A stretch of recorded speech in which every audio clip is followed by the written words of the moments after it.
Hello everyone. Mohit study IQ centre में आपका स्वागत है। मैं मोहित चक्रवेश आज आप लोगों के लिए लेकर के आया हूँ एसएसटी का टॉपिक। इंडियन पॉलिटी के अंतर्गत जो है टॉपिक पूछा जाता है मूल अधिकार, फंडामेंटल राइट्स रिलेटेड। आपको 101% जो है 2 क्वेश्चंस जो है एटलीस्ट जो है आपको देखने को मिलेगा इस टॉपिक से। विगत वर्षों में जितने भी एग्ज़ाम सरकारी तैयारियां होती हैं सरकारी नौकरी के लिए, उन सभी से जो है मैं ये सारे क्वेश्चंस लेकर के आया हूँ। ठीक है, इस टॉपिक को आपने देख लिया तो ये 2 क्वेश्चन तो आपका कवर हो जाएगा और कोई भी क्वेश्चन गलत नहीं होगा, नए क्वेश्चन। ठीक है, चलिए। तो वीडियो अच्छा लगा तो प्लीज़ लाइक कर लीजिएगा, कमेंट कीजिए, शेयर कीजिए अपने दोस्तों के साथ ताकि वो भी इस वीडियो का लाभ ले सके, और चैनल को सब्सक्राइब नहीं किया तो प्लीज़ चैनल को भी सब्सक्राइब कर लीजिएगा। पहला क्वेश्चन है पहला ही क्वेश्चन है फंडामेंटल राइट से रिलेटेड। मौलिक अधिकार या मूल अधिकार, 2 शब्द दिए जाते हैं, कुछ भी बोलो। तो संविधान में कौन सा जो भाग है वो मूल अधिकारों से संबंधित है, फंडामेंटल राइट से संबंधित है? तो देखिए यहाँ पे सही आंसर है ऑप्शन बी, भाग 3 का हिस्सा है। फंडामेंटल जो राइट्स है वो भाग 3 का हिस्सा है। अच्छा, मैं एक क्वेश्चन पूछता हूँ आपसे, आप लोग पढ़ाई तो कर ही रहे होंगे, ठीक है? तो टोटल जो है इंडियन पॉलिटी में, मतलब कॉन्स्टिट्यूशन में कितने भाग हैं? ध्यान रखिएगा, कितने भाग हैं, ठीक है? कमेंट कीजिएगा। नेक्स्ट क्वेश्चन है, संविधान में मूल अधिकार जो है अनुच्छेद डॉट डॉट से संबंधित है।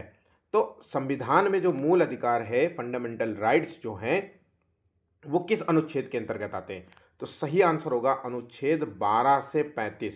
कई बार आपको 12 से 32 दिया रहता है, बहुत सारे बच्चे जो है 12 से 32 जो है लगा देते हैं, क्योंकि 12 से 32 तक तो फंडामेंटल नजर आता है, ठीक है, बल्कि 33, 34 और 35 भी है, ठीक है। तो 12 से 35 तक जो है अनुच्छेद जो है मूल अधिकारों से संबंधित है। ऑप्शन डी यहाँ पे सही होगा।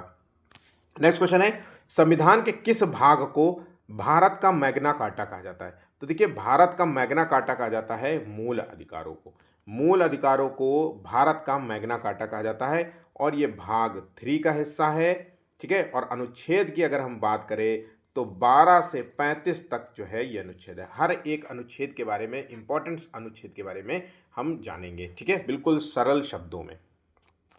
नेक्स्ट क्वेश्चन है, संविधान में जो है मूल अधिकारों की संख्या कितनी बताई गई है? तो संविधान में जो मूल अधिकार है, मौलिक अधिकार है, फंडामेंटल राइट्स हैं, इनकी संख्या 6 बताई गई है। ध्यान रखिएगा, संविधान में अभी के समय 6 है। इससे पहले जो है संविधान में मूल अधिकार, मूल संविधान में, मतलब मूल संविधान मतलब पहले वाला, ठीक है। तो पहले के संविधान में मूल अधिकारों की जो संख्या थी वो 7 थी। फिर अमेंडमेंट हुआ, कब हुआ? 44वें कॉन्स्टिट्यूशनल अमेंडमेंट 1978, पूरा याद करना। 44वें कॉन्स्टिट्यूशनल अमेंडमेंट, संविधान संशोधन अधिनियम 1978 द्वारा जो है मूल अधिकारों की सूची से जो है हटा दिया गया था। किसे हटाया गया था? संपत्ति के अधिकार को। तो संपत्ति के अधिकार को 44वें संविधान संशोधन द्वारा 1978 द्वारा जो है मूल अधिकारों की सूची से हटा दिया गया था। फिर वो संख्या हो गई 6, पहले थी 7। अब क्या है? तो संपत्ति का अधिकार जो है अनुच्छेद 31 के अंतर्गत रखा गया था। पहले अनुच्छेद 31 के अंतर्गत रखा गया था, और आज के समय में बात करें तो ये संपत्ति का जो अधिकार है ये अनुच्छेद जो है 300 का हिस्सा है, ठीक है। तो यहां पे ध्यान रखिएगा, ये पहले अनुच्छेद 31 का हिस्सा है, अब है अनुच्छेद 300 का हिस्सा है। संपत्ति का अधिकार मूल अधिकार था, 44वें संविधान संशोधन द्वारा इसे जो है हटाया गया था। अब मूल अधिकार जो है 6 है, पहले 7 थी। बहुत बहुत इंपॉर्टेंट है। संपत्ति के जो है मूल अधिकार को किस संविधान संशोधन द्वारा हटाया गया था? याद कर लेना, अच्छे से रट डालना। 44वें कॉन्स्टिट्यूशनल अमेंडमेंट 1978 के द्वारा। ऑप्शन यहाँ पे बी इसका सही जवाब होगा। संविधान के जो है किस अनुच्छेद के अंतर्गत संपत्ति के अधिकार को कानूनी अधिकार बनाया गया? तो पहले जो है ये मूल अधिकार था, पहले, ठीक है, पहले ये मूल अधिकार था, पहले लिख देता हूं। अब जो है ये कानूनी अधिकार बना दिया गया, तो किसके तहत? अनुच्छेद 300 का के तहत, 300 का के तहत है। ऑप्शन यहाँ पे ए बिल्कुल सही जवाब होगा। नेक्स्ट, संविधान में समता का अधिकार किस अनुच्छेद के अंतर्गत आता है? तो संविधान में जो समता है उसका जो अधिकार है वो किस अनुच्छेद के अंतर्गत आता है? तो अनुच्छेद यहाँ पे याद करने वाली चीज है 12 से 18। टोटल जो है 6 हैं। हमने आपको बताया 6 प्रकार के जो है फंडामेंटल राइट्स की बात की जाती है। तो पहला जो है समता का अधिकार है 12 से 18। उसके बाद अगली की बात करें तो स्वतंत्रता का अधिकार जो है दूसरे नंबर पे आता है, अनुच्छेद 19 से 22 तक है। शोषण के विरुद्ध अधिकार आता है अनुच्छेद 23 और 24। धर्म की स्वतंत्रता की बात करें तो अनुच्छेद 25 से 28 के बीच में है। संस्कृति और शिक्षा संबंधी अधिकार है 19 से 29 से 30 के बीच में। और संवैधानिक उपचारों का अधिकार जिसे कहते हैं रिट्स, इसके बारे में जो है अनुच्छेद 32 में बताया गया है। ठीक है, और बाकी मूल अधिकार 12 से 35 तक आते हैं। ठीक, चलिए अब आ जाते हैं अगले क्वेश्चन की ओर कि किस अनुच्छेद के अंतर्गत न्यायालय द्वारा न्यायिक समीक्षा का प्रावधान किया गया है। न्यायिक समीक्षा, जुडिशली रिव्यू जो है बात कही जा रही है, तो वो अनुच्छेद 13 का हिस्सा है। मोस्ट इंपॉर्टेंट क्वेश्चन है, इसको ध्यान रखिएगा। न्यायिक समीक्षा का जो प्रावधान है वो अनुच्छेद 13 का हिस्सा है। अनुच्छेद 13 जो है मूल संविधान से, मूल अधिकारों से असंगत या अल्पीकरण करने वाली विधियां शून्य होंगी। ठीक है, यह शक्ति जो है सुप्रीम कोर्ट अनुच्छेद 32 और उच्च न्यायालय जो है अनुच्छेद 226 को प्राप्त है, जो किसी विधि को मूल अधिकारों का उल्लंघन होने के अधिकार पर गैर संवैधानिक घोषित कर सकता है। तो मूल अधिकारों को जो है गैर संवैधानिक घोषित करने का जो अधिकार है वो सुप्रीम कोर्ट को है और हाई कोर्ट को मिला है अनुच्छेद जो है 32 और 226 के तहत। ठीक है, ये बात भी आप याद रखना। किस अनुच्छेद के अंतर्गत विधि के समक्ष जो है समता और विधियों का समान संरक्षण आता है। विधि के समक्ष मतलब कि भाई ऐसा कॉन्स्टिट्यूशन में हमारे लिखा हुआ है कि सभी लोग इस भारत देश में, सभी लोग जो है कानून के समक्ष समान है। ठीक है, समता मिली हुई, समक्ष समान है, मतलब हम आप नेता है ना, अभिनेता मोदी जी, अदानी जी है ना, और अंबानी, ये सब जो है बराबर है और विधियों के समक्ष सबको समान रूप से संरक्षण दिया गया। ऐसा नहीं है कि अदानी पहुंच जाए जो है तो उनका लोन माफ़ हो जाए और तुम्हारा लोन माफ़ ना करे, है ना। ऐसा नहीं है कि जो है उनको जो है विशेष छूट दी जाती है, ऐसा हमारे यहाँ नहीं है। ठीक है, बात आप समझ रहे हैं ना। तो यहाँ पे 9 है, तो इसका सही आंसर क्या होगा? तो ऑप्शन यहाँ पे 9th का होगा, ऑप्शन बी यहाँ पे सही, अनुच्छेद 14 के अंतर्गत आता है। अब एक बात याद रखिएगा कि विधि के समक्ष जो है समता का जो विचार है ये ब्रिटिश मूल से लिया गया है, वहीं पे विधियों का समान संरक्षण वाला अधिकार ये अमेरिका के संविधान से लिया गया है। और ये पॉइंट आपके लिए इंपॉर्टेंट है, एग्जाम में पूछा जाता है। ठीक है, अब आ जाते हैं 10वें क्वेश्चन की ओर। किस अनुच्छेद के अंतर्गत जो है धर्म, मूल वंश, लिंग, जन्म स्थान के आधार पर विभेद का प्रतिषेध जो है किया गया है? तो धर्म, जाति, लिंग, जन्म स्थान के आधार पर, मतलब 1, 2, 3 और 4, इन 4 के आधार पर विभेद पर रोक लगाई गई है।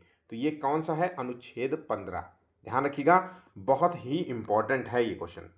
नेक्स्ट, किस अनुच्छेद के अंतर्गत जो है अस्पृश्यता का अंत किया गया है? अस्पृश्यता का मतलब छुआछूत का अंत कर दिया गया है। तो छुआछूत का जो अंत हुआ है वो है अनुच्छेद 17 के अंतर्गत। ऑप्शन यहाँ पे बी सही जवाब होगा। अच्छा, अनुच्छेद 18 क्या है? उपाधियों का अंत। क्या है?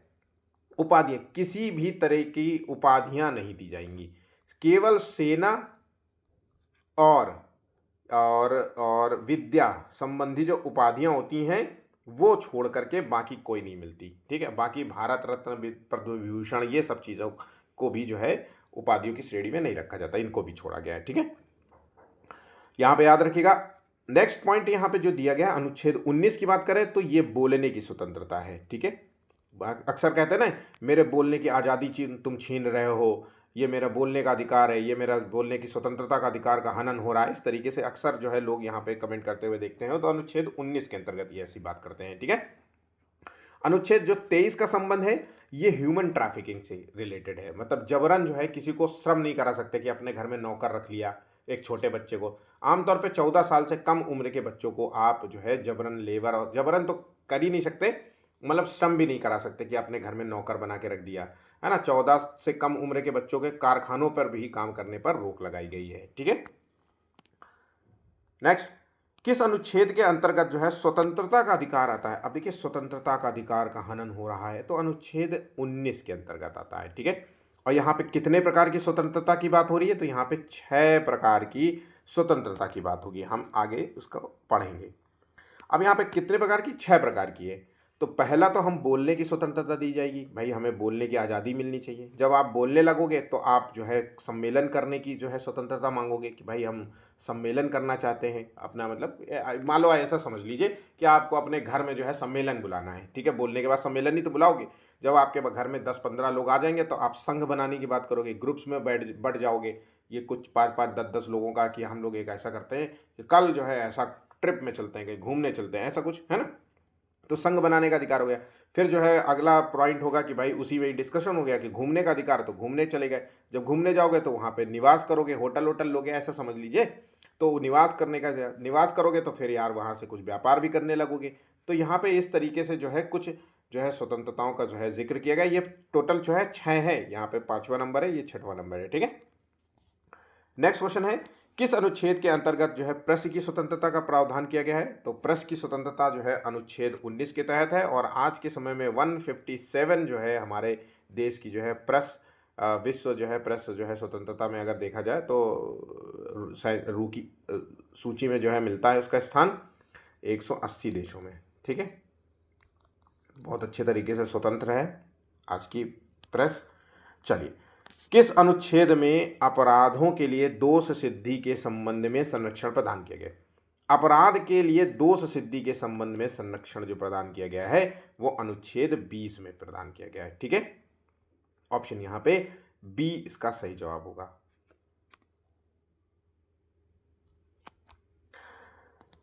अब इससे जुड़ा हुआ फैक्ट देख लेते हैं। तो अनुच्छेद 20 का जो है वो किसी भी व्यक्ति को तब तक अपराधी नहीं ठहराया जाएगा जब तक उसने वो अपराध ना किया हो। तो पहले से कोई ये सोच ले कि ये अपराध करेगा, है ना, तो जो है उसको जो है इस कारण से जो है उसको अरेस्ट नहीं कर सकते और उसको सजा नहीं दे सकते अगर उसने नहीं किया है। तो अनुच्छेद 20 खा जो होता है, एक ही अपराध के लिए उसे एक से अधिक बार दंड नहीं दिया जा सकता।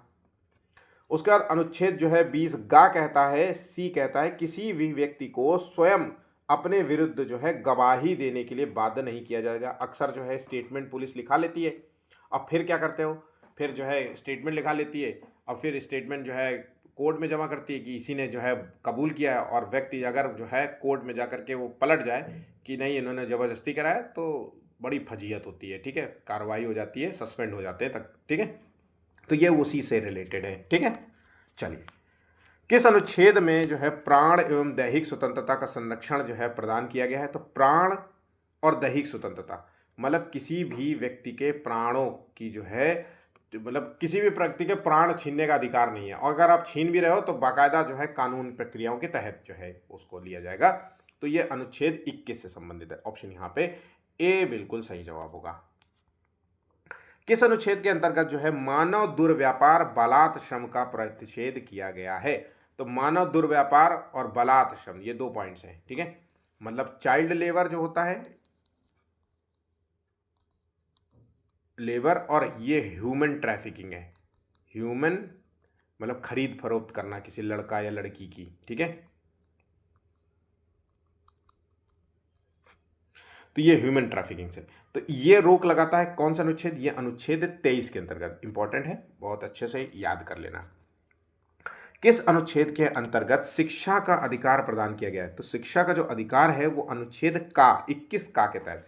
ये क्वेश्चन तो आपके सीडीपी में भी पूछा जाता है बाल विकास में, चाहे वो यूपी टेट हो और चाहे वो सी टेट हो। अब यहाँ पे राज्य जो है 6 से 14 वर्ष तक की उम्र के बच्चों को निःशुल्क एवं अनिवार्य शिक्षा देगा, और ये प्रावधान किया गया है किस अनुच्छेद के तहत? तो ये 86 जो है कॉन्स्टिट्यूशनल अमेंडमेंट 2002 द्वारा जो है ये प्रावधान जोड़ा गया था, ठीक है। किस अनुच्छेद के अंतर्गत जो है कारखानों में बालकों के नियोजन मतलब कार्य करने पर रोक लगाई गई है? तो बालकों के कारखाने पर रोक लगाई गई है वो है अनुच्छेद 24 के तहत, ठीक है। ये तो जो है बालात श्रम वाला है, बालात श्रम का है, जिसमें चाइल्ड जो है ज़बरदस्ती जो है किसी को जो है लेबरिंग नहीं करा सकते। और यहाँ पे जो है कारखानों पर रोक लगाने के लिए तो 14 से कम उम्र के बच्चों को फैक्ट्री में किसी निर्माणाधीन जो है क्षेत्र में मतलब कंस्ट्रक्शन वर्क में रेलवे में कार्य करने से रोकता है। दूसरा पॉइंट यहाँ पे दिया गया 14 से कम आयु के बच्चों को घरेलू नौकर के रूप में भी रोक लगाई गई है।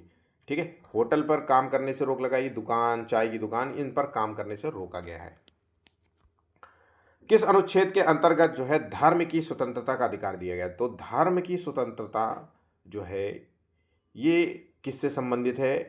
तो 19वां है क्वेश्चन, इसका सही आंसर है अनुच्छेद 25। ठीक है, धर्म की स्वतंत्रता।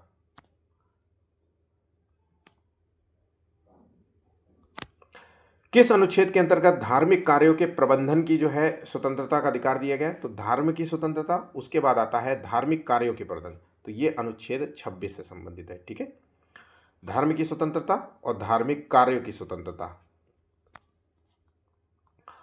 किस अनुच्छेद के अंतर्गत अल्पसंख्यकों के हितों का संरक्षण प्रदान किया गया है? तो अल्पसंख्यक वर्ग, जो भाषाई अल्पसंख्यक हो या चाहे वो धार्मिक अल्पसंख्यक वर्ग हो, इनको संरक्षण दिया गया है अनुच्छेद 29 के तहत। ठीक है, अनुच्छेद 29 के तहत जो है सुरक्षा प्रदान किया गया है। संविधान में किस अनुच्छेद के अंतर्गत जो है सिखों द्वारा कृपाण धारण करना धार्मिक स्वतंत्रता का अंग माना गया है? ठीक है, तो ध्यान रखिएगा, जो सिख जो है एक छोटी सी जो है कृपाण रखते हैं ना, चाकू टाइप का, तो वो जो है धार्मिक स्वतंत्रता का हिस्सा है। और ये किस अनुच्छेद के अंतर्गत दिया गया? तो ये अनुच्छेद जो है 25 के तहत, जिसमें धर्म की स्वतंत्रता प्रदान करता है, धर्म को मानना, धर्म के स्वरूप आचरण करना, है ना। तो ये जो है धर्म की स्वतंत्रता इसी के आधार पर दिया गया है।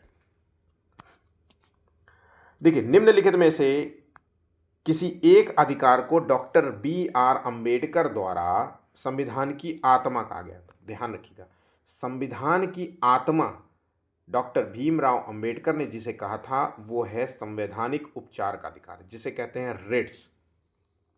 और रिट्स जो है कहाँ पे दायर होती हैं? तो सुप्रीम कोर्ट और हाई कोर्ट में। ठीक है, अनुच्छेद 32 और अनुच्छेद 226 के तहत। ठीक, तो अनुच्छेद 32 जो है वो संवैधानिक उपचार का अधिकार देता है। रिट जारी करने का अधिकार जो है वो सुप्रीम कोर्ट को दिया गया है और हाई कोर्ट को दिया गया है।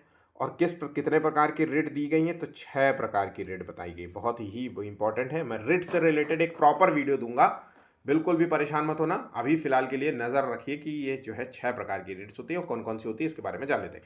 तो बंदी प्रत्यक्षीकरण, परमादेश, ठीक है, प्रतिषेध मतलब प्रोहिबिशन, उत्प्रेषण और अधिकार प्रक्षा मतलब को वारंटो। ठीक है, ये है कुछ 6 प्रकार के 6 प्रकार के जो है रेट्स हैं। ये 6 प्रकार के रेट्स के नाम हैं। अच्छा, एक बात ध्यान रखिएगा, हाई कोर्ट वर्सेस मतलब high court versus supreme court की रिट में सबसे ज़्यादा रिट्स जो है मतलब जिनका दायरा, रिट्स का दायरा है ना, यहाँ पे तो देखिए 6 प्रकार के दिख रहे हैं, पर हाई कोर्ट की रिट्स जो है दायर करने की जो क्षमता है वो ज़्यादा है। 6 से भी ज़्यादा हाई कोर्ट में रिट्स आप दायर कर सकते हैं। तो ये बात याद रखिएगा कि रिट दायर करने के मामले में हाई कोर्ट जो है पावरफुल है। ठीक है, सर्वोच्च न्यायालय द्वारा जो है कुल कितनी रिट्स जारी की गई हैं? तो सुप्रीम कोर्ट द्वारा जो है 6 प्रकार की रिट्स जारी की गई हैं, वो आपको याद होना चाहिए। कौन सी जो है रिट वैयक्तिक जो है स्वतंत्रता की संवैधानिक गारंटी देता है? तो रिट्स जो है व्यक्तिगत स्वतंत्रता की गारंटी देता है। ये है बंदी प्रत्यक्षीकरण, हैबियस कार्पस जिसे कहते हैं, कार्पस इसे कहते हैं बंदी प्रत्यक्षीकरण। मतलब किसी को भी आप जो है बिना किसी कानूनी प्रक्रिया के जो है चुपचाप बंद नहीं कर सकते, है ना, चाहे वो सरकारी व्यक्ति हो चाहे वो प्राइवेट व्यक्ति हो, किसी के द्वारा पुलिस आपके खिलाफ कुछ भी हो और बिना कार्यवाही किए, बिना मजिस्ट्रेट के सामने पेश किए 10 दिन तक जो है कहीं जो है रखे, गिरफ्तार करके रखे या छुपा के रखे, तो आप जो है बंदी प्रत्यक्षीकरण जो है रेट दायर कर सकते हैं। ठीक है, किसी प्राइवेट व्यक्ति के कई बार होता है ना कि लोग किडनैप कर लेते हैं, नहीं जाने देते, नहीं छोड़ते हैं कि जब तक मेरा काम बधुआ मजदूरी टाइप का समझ लो, तो ये भी बंदी प्रत्यक्षीकरण से जो है आप एक कार्रवाई करवाते हुए अपने लोगों को छुड़वा सकते हैं। नेक्स्ट क्वेश्चन है, उच्च न्यायालय अथवा सर्वोच्च न्यायालय द्वारा किस समादेश रिट मतलब को जारी करके किसी प्राधिकारी द्वारा न किया जा रहा हो कोई कार्य के लिए बाध्य, मतलब कोई अधिकारी अगर आपका कोई कार्य नहीं कर रहा है, ठीक है, आप कागज पे कागज लिए जा रहे हो और वो आपका काम ही नहीं कर रहा है, तो उसे बाध्य कराया जाएगा, किस जो है रिट के द्वारा कराया जाएगा। तो 26वें का जो आंसर होगा वो है परम आदेश, ठीक है। यहाँ पे परम आदेश जो है हाईकोर्ट और सुप्रीम कोर्ट के द्वारा जारी किया जाता है कि इनका काम क्यों नहीं, बुलाएगा पहली बात तो उस अधिकारी को, आए जज अपने पास, और पूछेगा कि क्यों इसका काम नहीं कर रहे थे, जब सारे कागज इसने दे दिए हैं फिर भी तुम काम नहीं कर रहे थे, क्या वजह थी, और फिर उसके आधार पे जो है जो भी उसका निर्णय हो, ठीक है। यहाँ पे बात समझ गए। नेक्स्ट क्वेश्चन है कि कौन सा जो है समादेश मतलब रिट किसी अवैध व्यक्ति से सरकारी पद को बचाने के लिए जारी किया जाता है। अब क्या होता है, कई बार देखिए हम लोग देखते हैं सरकार, ये इसको ऐसा समझ लीजिए, हमारी जो डेट ऑफ बर्थ होती है, बहुत सारे लोगों की जो है डेट रियल जो है बर्थडे की डेट कोई और होती है और डेट ऑफ बर्थ जो है मार्कशीट में अलग होती है। अगर ये प्रूफ कर दे कोई कि इसकी जो रियल जो है डेट ऑफ बर्थ कुछ है और मार्कशीट वाली जो है रियल जो है कुछ और है, और इसका प्रूफ दे दे, तो सरकारी पद से उसको नौकरी छीन जाएगी, ठीक है। तो 27वें का आंसर है, ये होगा अधिकार प्रेक्षा, को वारंटो जिसे कहते हैं, मतलब किसने तुम्हें अधिकार दिया ये, ठीक है। यहां पे बात समझ गए। चलिए, कौन सी जो है रिट किसी उच्च न्यायालय द्वारा अपने अधीनस्थ न्यायालय को न्यायिक कार्यों को करने से रोकने के लिए जारी किया जाता है। कई बार क्या होता है कि जो अधीनस्थ निचले जो है अदालतें होती हैं, जिला जो अदालतें होती हैं, वो अधिकार क्षेत्र से बाहर काम करती हैं, है ना, तो वैसे न्यायिक कार्य को रोकने के लिए कि तुम्हारे ये कार्य क्षेत्र का नहीं है, तुम हटो, ये मुझे दो, ठीक है। तो ये जो जारी किया जाता है, ये सुप्रीम हाई कोर्ट के द्वारा जारी किया जाता है। तो ये 28वें का जो आंसर होगा ये है प्रतिषेध, ठीक है, प्रोहिबिशन। प्रोहिबिशन का मतलब होता है रोकना, ठीक है। तो ये हाई कोर्ट जो है अपनी निचली जो है अदालतों को जो है इस तरीके का अधिकार देता है, मतलब रोकने का जो है अधिकार दिया गया है, मतलब हाईकोर्ट के पास अधिकार है निचली अदालतों के संदर्भ में, ठीक है। नेक्स्ट क्वेश्चन है, अनुच्छेद जो है 358 के अंतर्गत युद्ध हो या बाहर से आक्रमण हो की स्थिति में कौन सा मूल अधिकार स्थगित होगा। तो देखिए, मूल अधिकार स्थगित, अनुच्छेद 358 जो होता है ये जो है आपातकालीन से संबंधित है। अगर देश में कहीं आपातकाल हो जाए, कौन सा, कोई देश हमारे देश पे आक्रमण कर दे, जब भी ऐसे अभी हाल ही में जो है भारत और पाकिस्तान के बीच में जिस तरीके के हालात हुए हैं, या अमेरिका और ईरान के बीच में जिस तरीके से हालात जो है देखने में मिल रहे हैं, तो उसी तरीके के, तो वहाँ पे मूल अधिकार जो है स्थगित हो जाते हैं। तो यहाँ पे जो मूल अधिकारों की बात हो रही है, तो यहाँ पे आंसर है अनुच्छेद 19, ऑप्शन यहाँ पे बी होगा। अनुच्छेद 19 में दिए गए सभी मूल अधिकार निलंबित हो जाते हैं, जिसमें 6 प्रकार के अधिकार दिए गए थे, ठीक है। बोलने की स्वतंत्रता,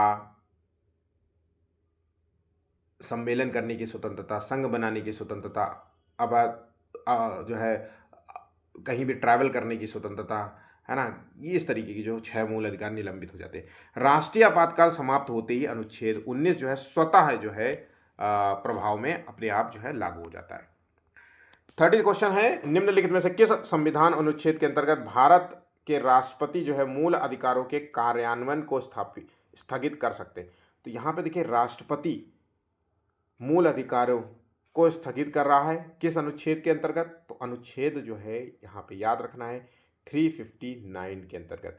यहाँ पे देखिए 358 के अंतर्गत भी जो है मूल अधिकारों को स्थगित कर रहे हैं, ठीक है। अनुच्छेद 19 सभी मूल अधिकार स्थगित हो जाएंगे, लेकिन 20 और 21 को छोड़कर, मतलब अनुच्छेद 358 के तहत जब 20-21 वाला ऑप्शन दिया हो तो आपको 359 लगाना है, बाकी वैसे क्वेश्चन दिया हो तो 358 आंसर लगाइएगा। किस वाद में संसद को मौलिक अधिकार में संशोधन का अधिकार दिया गया था। मूल अधिकारों में संशोधन का भी अधिकार दिया गया होगा भाई, जो मूल अधिकार अभी आप तो पढ़ा है, इस पर संशोधन का अधिकार मिला है, तो किस अधिकार में मिला है। तो ये सही आंसर जो है वो है केशवानंद भारती मामला, ठीक है। अब यहाँ पे इसको बहुत अच्छे तरीके से समझ लेते हैं। सबसे पहले 1951 में सुप्रीम कोर्ट ने शंकरी प्रसाद बनाम तथा 1965 में सज्जन सिंह वाद में जो कहा कि संसद जो है संविधान में संशोधन कर सकती है, तो पहले क्या किया कि पहले सुप्रीम कोर्ट ने कहा कि संसद जो है संविधान में संशोधन कर सकती है, और ये संशोधन 1951 तक भी शुरू रहा और 1965 तक भी ये कहा। फिर लेकिन जो है 1967 में जो है गोलकनाथ जो है वाद में सुप्रीम कोर्ट ने इस जो है पुराने जो है कानून, पुराने जो है वर्डिक्ट को बदल दिया और कहा संसद द्वारा मूल अधिकारों में संशोधन पर रोक लगा दिया गया। फिर 1973 में जो है केशवानंद भारती मामला आया, जिसमें सुप्रीम कोर्ट ने निर्णय दिया कि संसद की संविधान संशोधन की शक्ति जो है बहुत विस्तृत है किंतु असीमित नहीं है। मतलब ऐसा बहुत बड़ी है संशोधन करने की शक्ति, ऐसा नहीं है कि वो कुछ गिने चुने ही क्षेत्र में संशोधन कर सकती, नहीं, लेकिन असीमित नहीं है। ऐसा नहीं कि हर क्षेत्र में ही जो है संशोधन कर ले। ये मूल अधिकारों पर संशोधन तो कर सकती है, लेकिन संविधान के जो आधारभूत जो तत्व है उनको जो है हटा नहीं सकती। तो मूलभूत जो है तत्वों को बनाए रखते हुए वो संशोधन कर सकती है। ऐसा नहीं है कि वो कहे कि स्वतंत्रता छीनना चाहूँ तो छीन लूंगे, नहीं, ऐसा नहीं है। कुछ प्रावधान रखते हुए ऐसा कर सकती है। ठीक है, यहाँ पे बात समझ गए। तो देखिए यहाँ पे जो टॉपिक था वो हमारा मौलिक अधिकार, मूल अधिकार, फंडामेंटल राइट्स था, भाग 3 का हिस्सा है। इसको अच्छे से तैयार कर लेना, यकीन करिए मेरा, इससे रिलेटेड क्वेश्चंस जो है गलत नहीं होगा। एक और बात है कि पॉलिटी से रिलेटेड जो मैं आपको वीडियोस दूंगा वो 5 से 6 वीडियो में मैं मैक्सिमम पूरी पॉलिटी आपकी कवर कर दूंगा। बाकी क्वेश्चंस तो मैं आपको वीडियो के रूप में देता ही रहूँगा, MCQs में देता रहूँगा। बाकी पॉलिटी जो है 5 से 6 इसी तरीके से आपको पूरा क्वेश्चन, हर एक एक पॉइंट्स पे आपको क्वेश्चन मिलेंगे, चाहे वो राष्ट्रपति के बारे में हो, राज्यसभा के बारे में, लोकसभा के बारे में हो, प्रधानमंत्री के बारे में हो या रिट्स के बारे में हो, सब कुछ आपको मिलेगा, पंचायती राज से रिलेटेड सब कुछ मिलेगा। ठीक है, तो वीडियो अच्छा लगा तो प्लीज़ वीडियो को लाइक करिएगा, बहुत मेहनत से आपके लिए बनाता हूँ, शेयर कीजिएगा और चैनल को सब्सक्राइब नहीं किया तो प्लीज़ चैनल को भी सब्सक्राइब कर लीजिएगा। अभी के लिए बस इतना ही है, धन्यवाद।